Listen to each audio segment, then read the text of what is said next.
ልክ ነህ።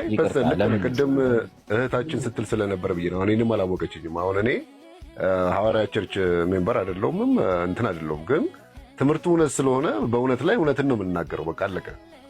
እንዳልከው እኛም ወደዚህ እውነት ነው መምጣት ያለብን። ምክንያቱም ይሄን የሚቀበሉ ብዙ ወንጌላውያኖች አሉ፣ ማይቀበሉትም አሉ። ማይቀበሉት ምንድነው? ያው ሰዎች የከሌ ትምህርት ነው ብለው ስለሚያጣጥሉት ነው።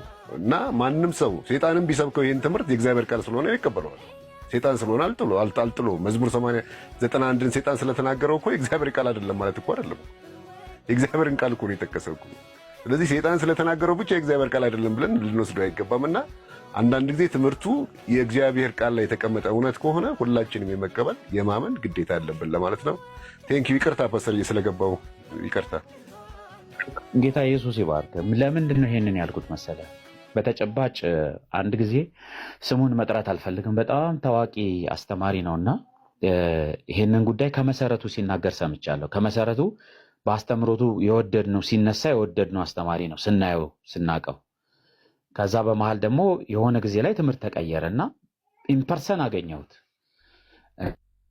እና ለምንድን ነው ይሄን ትምህርት እንደዚህ ብለህ የቀየርከው? ይሄ ትምህርት እንደዚህ ነው ብዬ ሳይንሱም ደግሞ እንደዚህ ይላል። ምን አይነት ሞኝነት ነው! የሚያውቁ ሰዎች ኤቲስት ሆነው እንኳን ይሄን ነገር ዝም ብለን በደፈናው ስንናገር የሚሰሙን ሰዎች ምን ያህል አላዋቂ መሆናችንን ያውቃሉ። ግን እኛ የእግዚአብሔርን ቃል የምናውቅ ሰዎች በዚህ ልክ አይደል። ለምን ብዬ ስጠይቅ የመለሰልኝ መልስ እኔንም አስደንግጦኛል። እና እንዴት ልበልህ፣ ይሄን ትምህርት የቀየረበት ምክንያት ያምናል። በዚህ ትምህርት ይሄን ትምህርት የቀየረበት ምክንያት ከሆነ ከአንድ ተቋም የተነሳው ኦር ደግሞ እንዴት ልበልህ ከአሶሲዬሽን ከዚህ ከህብረት ከስብስብ የተነሳ እንደሆነ እንዲህ ነገር ታዲያ እንደዚህ ቢሆን ህዝብ ይዘን እንዴት ነው የምናሳስተው? ሌላም እንደዚህ ሚዲያ ያለው አንድ ትልቅ አስተማሪ በዚህ ጉዳይ ስንነጋገር ሰው ይሄንን አያውቁምና ለምንድን ነው ልክ ነው ግን ህዝቡ ይሄንን አይቀነ ህዝብ ቢቀር ይቀራል እንጂ እውነተኛውን ይዘን ጥቂቶቹን ይዘን አንቀጥልም እንዴ ስል ልክ እንደሞኝ ነው የሳቀብኝ። አየህ እኔም የቤተክርስቲያን ፓስተር ነኝ፣ እነሱም የቤተክርስቲያን ፓስተር ናቸው፣ ኦር ደግሞ ነብይ በለው ዋቴቨር ናቸው። እነሱ ህዝብ ይዘው ይከተላሉ፣ ብዙ ህዝብ አላቸው።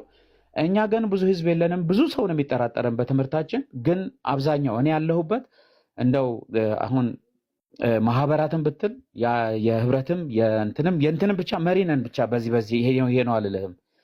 ግን ትምህርት ላይ እኔ በጣም ስጋቴ እንደው በግልጽ ስናገር ሰይጣን ሁል ጊዜ ውስጣችን አንድ ስህተት እንዲኖር ካደረገ በኋላ ያንን ስህተት ሳናቅ ስህተቱን ይዘን ስንቀጥል ከእግዚአብሔር መንግስት ጎለን ግን ብዙ ህዝብ ይከተለናል። ኋላ የሚፈረደው እኛ ላይ ነው እና ብዙ ጊዜም ስላየው ነው። ጌታ ኢየሱስ ይባርካችሁ። እንግዲህ በዚህ ልክ የምትረዱ ካላችሁ እግዚአብሔር ይባርካችሁ።